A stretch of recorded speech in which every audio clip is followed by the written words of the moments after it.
नमस्कार, भाग्यश्री किचनमध्ये आज आपण बनवणार आहे आळूची भाजी।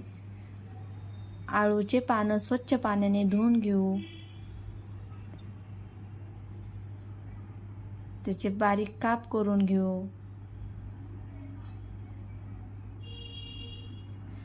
कुकरमध्ये ते बारीक काप घालू। त्यानंतर शेंगदाणे, चवीप्रमाणे मीठ,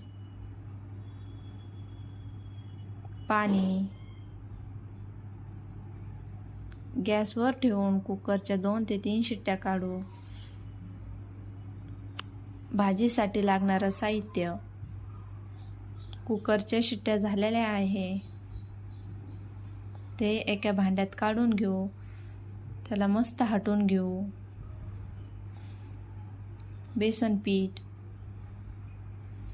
बेसन पीठाला मस्त हटवून घेऊ, ते एकजीव होईपर्यंत।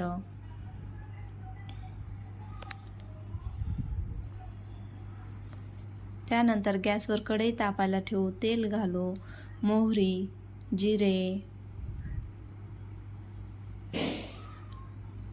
हिरवी मिरची बारीक कट केलेली ती घालू, लसूण,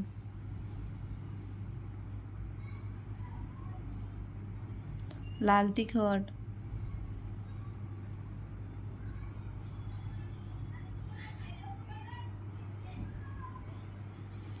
बारीक कट केलेला टोमॅटो, त्याला मस्त परतून घेऊ।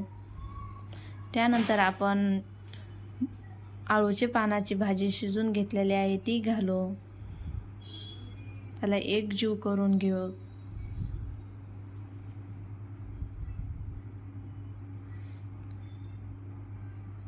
भाजी ही आपली मस्त शिजलेली आहे। 5 ते 6 मिनिटं शिजून घ्यायची।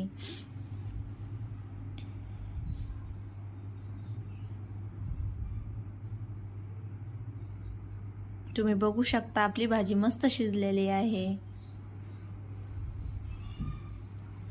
प्लीज आमच्या चॅनलला लाईक, शेअर आणि सबस्क्राईब करायला विसरू नका। धन्यवाद।